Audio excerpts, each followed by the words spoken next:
पक्षाची काय परिस्थिती आहे, काय किती जागा निवडून येणार? आजच्या घडीला आम्ही जे काही उद्धव बाळासाहेब ठाकरे पक्षाने जी जागा उभं केलेल्या आहेत, आम्ही सहजासहजी आम्ही जिथं आमच्या जागा निवडून येण्यासारख्या आहेत तिथंच आम्ही निवडणुकीला उभं टाकलेलं आहोत. त्यामुळं जे काही जागा उभं केलेल्या आहेत ते जागा सर्वच्या सर्व निवडून येण्याची खात्री आम्हाला आहे.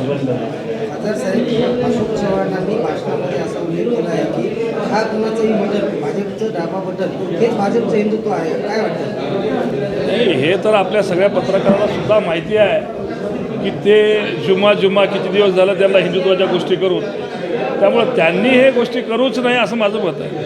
अशोक चव्हाणांच्या हातामध्ये गेली 25 वर्षापासून सत्ता आहे, नांदेडचा खराच विकास झाला असं वाटतं का? मी आत्ताच तुम्हाला सगळ्याला बोलताना सांगितलं की अनेक निधी त्यांनी इथं सत्तेमध्ये असताना आणल्या, पण त्या निधीचा उपयोग हे त्यांच्या जवळच्या कार्यकर्त्यांना, त्यांच्या आप्तइष्टांना हेच याच पद्धतीचा त्यांचा विकास आज पसरोक्या नांदेडमध्ये झालेला आहे.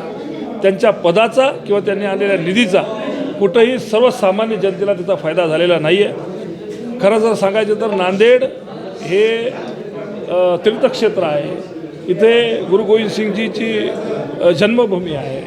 इथं मोठ्या प्रमाणामध्ये आज लोक येतात इथं, आणि जर पाहायला गेलं तर आपला गोदाकाठ जर तुम्ही पाहिला तर इतका घाण आहे, ते अजून आपण काही करू शकलो नाही. शुद्ध पिण्याचं पाणी आपण देऊ शकलो नाही, वाहतुकीची कोंडी आपण दूर करू शकलो नाही, इथलं घाण पाणी त्या याच्यामध्ये सोडायचं आपण अजून बंद करू शकलो नाही, त्याची विल्हेवाट आपण व्यवस्थित लावू शकलो नाही. हे ज्यापेक्षा अजून काय अजून सांगायला पाहिजे. नांदेडमध्ये इतर पक्षांचे स्टार प्रचारकांच्या सभा होत आहेत, अनेक ठिकाणी त्यांचे प्रचार रॅल्या सुरू होतात. शिवसेनेमध्ये असं काही दिसत नाही. बघा, जिथले प्रश्न तिथले प्रश्न त्या लोकांना माहिती असतात, जे आम्हाला माहिती आहेत. आम्हीसुद्धा या पक्षाचे खासदार आहे, साहेब उपनेते आहेत, सुषमाताईसुद्धा नेते आहेत, आणि सगळे आमचे जिल्हाप्रमुख आहेत. आम्ही आमच्या परीने करायला लागलो. रॅल्या तर चालूच आहेत, रॅल्या चालू आहेत, आम्ही आमचं रोज फिरतोय करतोय. पण आज कसं आहे की आज जर पाहायला गेलो आपण तर आमचे सर्व उमेदवार जे आहेत ते ग्राउंडवर राहणारे उमेदवार आहेत, रोजच्या रोज लोकांच्या कामी पडणारी माणसं आहेत. त्यामुळं आम्हाला असा शोबाजी करून अधिकचा पैसा खर्च करण्यासारखी परिस्थिती आमच्या माणसाची नसेल, पण प्रत्येकाच्या घरात रोजच्या रोज कामाला येणारी माणसं हे आमचे उमेदवार आहेत. महापालिकेच्या निवडणुकीमध्ये गोदावरी प्रदूषणाबद्दल त्यांनी सांगितलं की कॅबिनेटमध्ये डिसिजन घेऊन तातडीनं हे सगळं मार्गी लावतो, बजेट जाहीर केलं. त्यांचं नाव उद्धव ठाकरे होतं आणि ते 1 रुपया सुद्धा इथं आला नाही नांदेडला, आणि तुम्ही त्याच गोदावरीच्या अशुद्धतेबद्दल हो, तुमच्याच पक्षाचे नेते त्यांनी आश्वासन दिलं होतं नांदेडला. ऐकून घ्या ना, आमच्या पक्षाच्या नेत्यांनी जरी दिलेलं असेल, मला ते कल्पना नाही, हे काय म्हणजे मी कुठं माझ्या वाचण्यात किंवा ऐकण्यामध्ये नाही आहे ते, असं म्हणजे कधी झालेलं नाही. ते बोलले असतील त्याच्याबद्दल दुमत नाही, पण माझ्या असं वाचनात नाही आहे. पण मला एक सांगा ना तुम्ही, नांदेडची धुरा, नांदेडची नगरपालिका, नांदेडची सत्ता आजपर्यंत कुणाकडे होती? मुख्यमंत्र्यांनी जरी आमच्या मुख्यमंत्री असताना उद्धव साहेब जरी बोलले असतील, काँग्रेसकडे होती, तुमचा हो, काँग्रेसकडे होती म्हणण्यापेक्षा अशोक चव्हाणकडे होती हे बोला. आणि अशोक चव्हाण हे तत्कालीन तेव्हा काँग्रेसमध्ये होते, आज जे BJPमध्ये जाऊन हिंदुत्वाच्या गोष्टी करतात त्यांच्याकडे होती. आणि आज नव्हे तर त्यांच्या वडिलापासून ही सत्ता त्यांच्याजवळ नांदेडमध्ये सातत्यानं आहे. मग हे प्रश्न त्यांनी लावून धरायला पाहिजे का दुसऱ्यानं कोणतरी येऊन सांगायला पाहिजे? हे बा, मुख्यमंत्री आज जरी फडणवीस साहेब जरी म्हणत असतील, ते मुख्यमंत्री येतात, त्यांनी जर इथं येऊन एखादं आश्वासन दिलं तर ठीक आहे ना, पण पाठपुरावा करायचं काम कुणाचं आहे? त्याचं काम तेच असेल.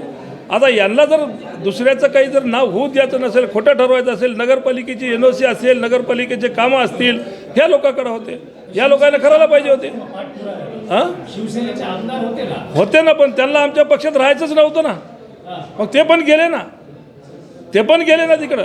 म्हणजे त्यांची मनस्थिती काय होती, त्यांचे इरादे काय होते हे आपल्या सगळ्याला माहिती आहे.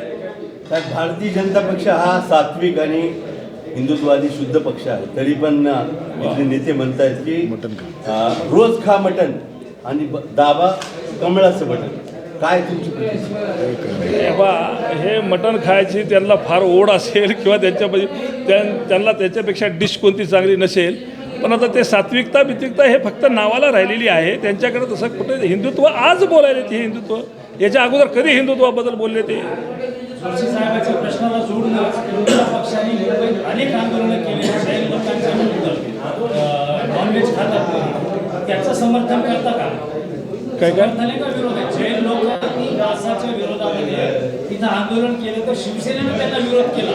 सोसायटीजमध्ये मुंबईच्या सात्विक जेवण जे म्हटले जोशी साहेबांचे, ज्या सात्विक जेवणाची गोष्ट केली त्या सात्विक जेवणावर आंदोलन केलं शिवसेनेनं. नाही, स्थानिकचे मुद्दे स्थानिकच्या विषयावर अवलंबून असतील ते मला तिथून मुंबईचं येथून मी गोटा मारून फायदा नाही.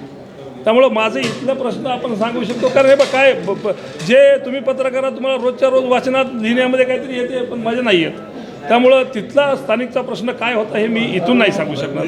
शिंदे गटामध्ये मोठ्या प्रमाणात या ठिकाणी तिन्ही आमदारांचे तोंड वेगवेगळे ठिकाणी आहे आणि 2-3 ठिकाणी तसा राडाही झाला आहे संपर्क प्रमुखाच्या समोर अपक्ष उमेदवाराच्या प्रचारामध्ये.